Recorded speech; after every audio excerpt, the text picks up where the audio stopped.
Hello,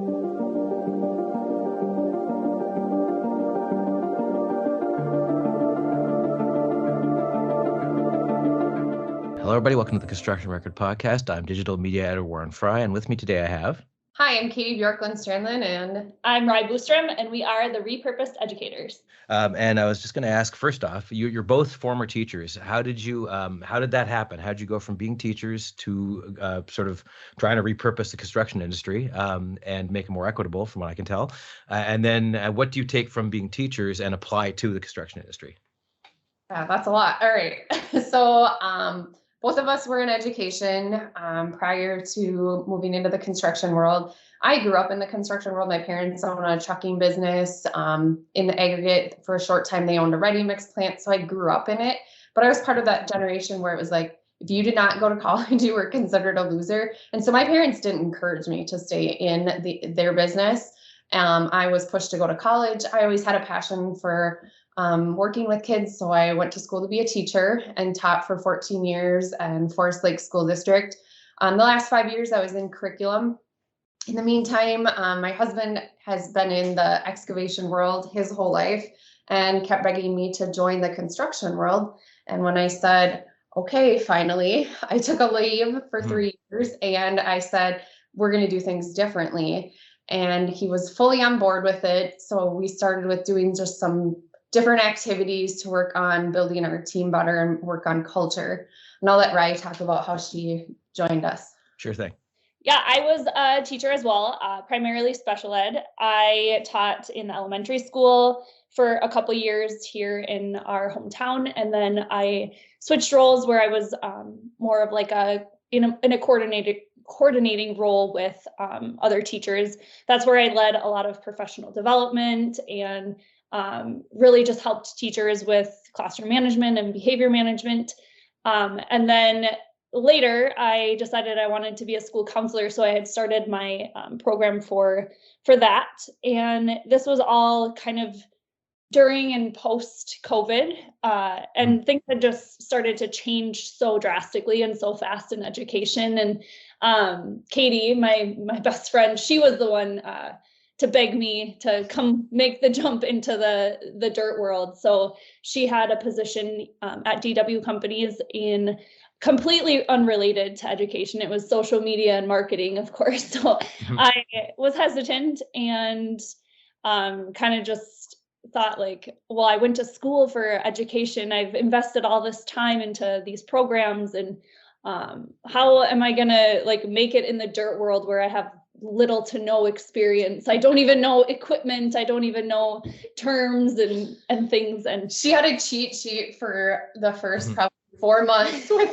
all the cartoon different trucks and just to help me help me identify equipment as I'm making posts and stories and things like that. But I think one of my first things that I did, Kayti came to me and she's like, we could be something. We could really do something as repurposed educators in this world. We can take all of our skills, all of our experience leading professional development, and build humans and teams here in the construction world. So she brought forth this idea, we're going to call ourselves the Repurposed Educator. And one of my first things I did was, created a logo. And I said, you're right. This is a great idea. Here it is. And I presented it to her. I said, this is our vision board. And then literally in maybe 18 months, we have this thing, and we are at ConExpo talking about it and doing all the things here with our team that we're so passionately like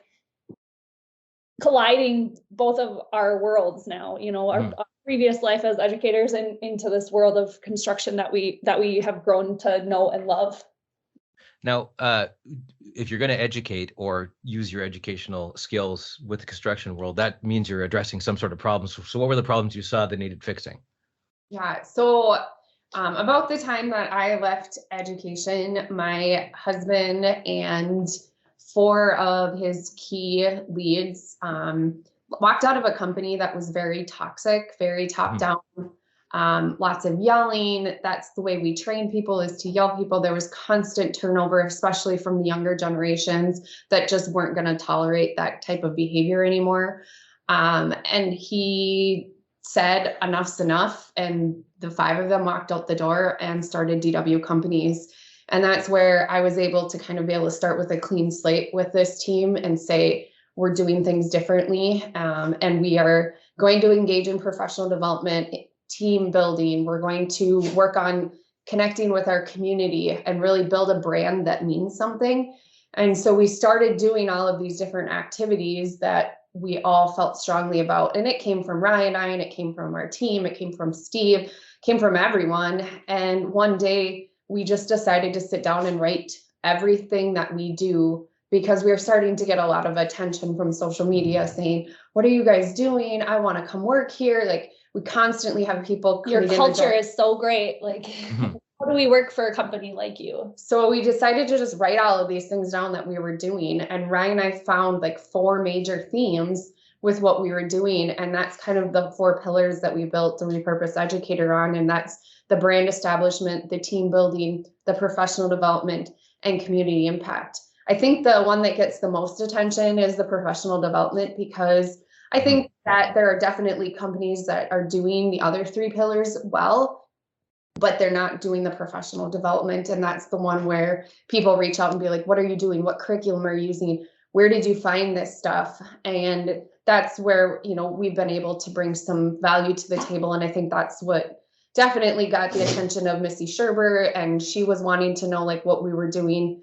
And she's like, you got to talk about this at Con Expo, because lots of people are talking about culture, but she goes, I haven't found anyone that really has true, tangible tools in their toolbox that are saying, do X, Y, or Z. And so that's kind of how it all happened really fast. And what are some of those tools that you use for professional development? Because I saw professional development on your website, and I'm like, oh, that's what educators do. That's a key thing. As a kid, you have a PD day and you'd be very happy. So, but you know the other side of that, and you're applying it to construction. Yeah, so a lot of that is building our team and helping them understand who they are. So it all started with like a personality indicator. So all of our guys know their personality indicator. We took them through a process, and I'm not saying this was like easy for them to initially. There's a video on our website that talks about their initial reaction to professional development. Most of them thought it was a joke to begin with. And that was okay. And like we were okay with pushing through those difficult conversations, and, you know, with a little humor and having good relationships with those individuals, we were able to, you know, get them to at least play along with us to begin with. But then they started seeing like the value in it. They all know their colors. Like if you ask them what their personality color is, every single one of our employees can tell you their color, and they can tell you something about their color. And they also know something about their team's colors. Yeah, and I think that activity was really helpful for them, because we dove into, you know, first they learned about themselves, but then they started learning about each other. And then we also included like, okay, how does this person communicate? How does this person like to resolve conflicts? Like, so then when we're having those issues and, you know, we're maybe not flowing as well on the job site, like we can go back and say like, oh yeah, we have posters, we have, you know, quick cheat sheets, like for the guys to, you know, obviously they don't look at it every day or anything like that, but they at least have knowledge of, you know, this person takes it differently than I do, and just has that perspective, and it causes them to pause and think, you know, before they react, I guess. We also teach them like how to, like if you're on a job site, of course we know our guys' colors and stuff, but we also teach them how to gauge other people's colors that are not on, especially even just if they're a thinker or feeler, because if you know if they're a thinker or a feeler, you can automatically like win their heart in a conversation by how you choose your words. So just doing some activities to give them those tools to help relieve conflict it's been eye-opening for them. And I think that's what's got them really like thinking that this is a great tool to have. I think that, you know, sometimes we think that that person's super annoying because they have to have everything lined up in a row, and if their tools are out of place, like, but that's how they show up. That's their personality. And then on the other side, you've got people that love autonomy and don't want a checklist. And if you give them a checklist, you're constraining them. So just knowing some of those pieces to help your team work better together has been a really fun experience for them to see and for us to see the value. Another thing on your website I saw was that you addressed some of the stigmas of construction. What are, I mean, I think we already know what they are, but what are some of the stigmas of construction, and how are you fixing them, or at least sort of molding them into something better, I guess? Well, I think, one of the things that we challenge the most, especially with our team, is that just like that toxic masculinity. We have the, the big dozer Dan on our team, who's your, like, when you think of when you think of a bulldozer driver, like, he is who you picture. Here's that guy. Yeah. And, and he's one of the biggest impact people on our team, and the guys know it. So when Dan started, buying into our personality indicator and professional development piece, like, it just trickled down throughout the whole team. So like getting him to open up and let his guard down, definitely allowed for vulnerability to happen with the rest of our team. So that was one, toxic masculinity. I think the other piece is it's a career. It's not just a job. And we treat it as a career. They have career conversations. It's not a review. It's a career conversation. What is going well? What is not going well for you? What do you, where do you see yourself in 5 years here at TW? How can we help you get there? What tools or training do you not have that you would like? And really figuring out, like, what do they love, what do they loathe, and help navigate a career path for them so that they want to continue to stay. I think one of the biggest problems right now in construction is turnover and workforce. At DW, in 3 years, if a team member has been in our culture for 3 months, we have a 0% turnover. We have a line, like a waiting line outside the door to get in. We have people that literally have put applications in and said, call me as soon as you get, I need to work here. I want to be here, which is much different than I think what a lot of other companies are experiencing right now, is that they're struggling to find people. But when you really, really invest in your team and you're showing the community that what you're doing for your team, I think that's very attractive. And we've even attracted, some people are like, oh, you're just, kind of accommodating to that younger generation, because 80% of our team is Gen Z and millennials, the two supposedly hardest groups to get to work. But we just picked up somebody in their 50s that hated the culture and wants to finish his career off in a much more positive environment. And so we're attracting at all ages. It's not just the younger generation. Yeah. And going back to, the culture and the stigmas, another one, we don't tolerate like the yelling and the, that kind of idea. When you think construction, like, we really challenge people who come to this industry and think that it has to be like that. It really doesn't. Like, we have a great mentorship program where our guys who have been here the longest are still also the ones in the with the shovel in the hole with the new guys. And like, we don't have titles. We don't believe in titles. Titles breed entitlement. So we've gotten rid of all that. But yeah, we've also gotten rid of other contractors who we've worked with who think that it's okay to come on and yell and have that top-down approach. And so that's just another one that we've stood up against. We've got to walk the talk. So that means if somebody's not partnering with us in the way that we believe it should happen, we have walked away. We walked away from millions of hours of work because it's not worth it. It's not worth it to sacrifice our team and our culture. And you do have a thing on your website as well as about reaching out to Gen Z. You, I think, unlike, say, some 60-year-old guy who wants to hire some new workers, you've actually taught Gen Z, and so you know how they think better than most, I would say. So what is it they're looking for that, other than what you just said, that makes them want to go into construction? Or that, maybe a better way to put it is, allows you to appeal to them to get into construction? Yeah, a lot of the research that we've done around Gen Z is that they want to be a part of something more than just having a job and getting a paycheck. Like they want to be a part of something that's impactful. And one of the things that we do is we are super involved in our community. That's one of our 4 pillars, as Kayti said earlier, is community impact. And so we are, going into schools.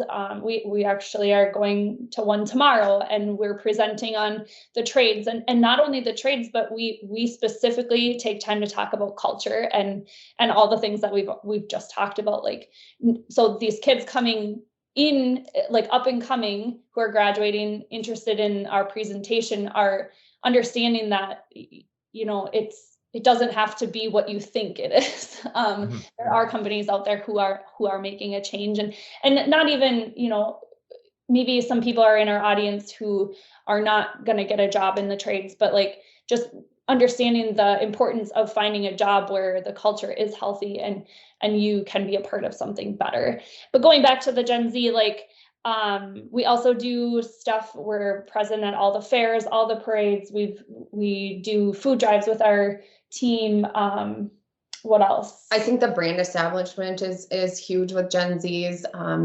They want to be part of something that's bigger than them. So we spend a lot of energy around our brand and what that brand means. All of our guys are head to toe, and literally head to toe, socks included, in DW. Right. And like, they're proud to wear that brand. When they go out to eat on the weekends, they're still in their DW stuff, and like they're proud to wear it. So it's like building that brand and providing them with the merchandise that they're excited to be a part of your organization. So again, it's more than just a job. It's kind of like a way of life. It's a lifestyle for them that is very positive. Okay, and finally, if people are interested, and I would assume they are, in finding out more about the services you guys provide as DW companies in terms of professional development, where should they go to find out more and maybe engage your services? Yeah, we're really present on social media. First stop would be Instagram, Facebook. Check out our website. We are at www.dwcompanies.com, as well as the repurposededucator.com. I think we maybe failed to mention earlier that DW and RE are, one and the same, basically. RE is our work on professional development and our future of working with other companies, but DW is, where it all started, and we can't have one without the other. So our day-to-day jobs, I would say, is primarily at DW companies, and RE is something that we're building and continue to grow as more. Yeah, I think as educators, we want impact, and I think that's the piece that we want to share this. We're tired of working with other companies that, provide that toxic masculinity as a norm. And so if we can help even just a few companies get better at culture, that's really important for us as impact. So yeah, check out both places, follow both places on social media. We share a lot of what we're doing on the Repurposed Educator. We do have a free, like, downloadable culture, the 4 pillars, to encourage people down. What do you have in each of the pillars, and which pillar is maybe lacking and might be an area that you can certainly work on. Okay, great. Thanks for joining us today. Thank you for having us.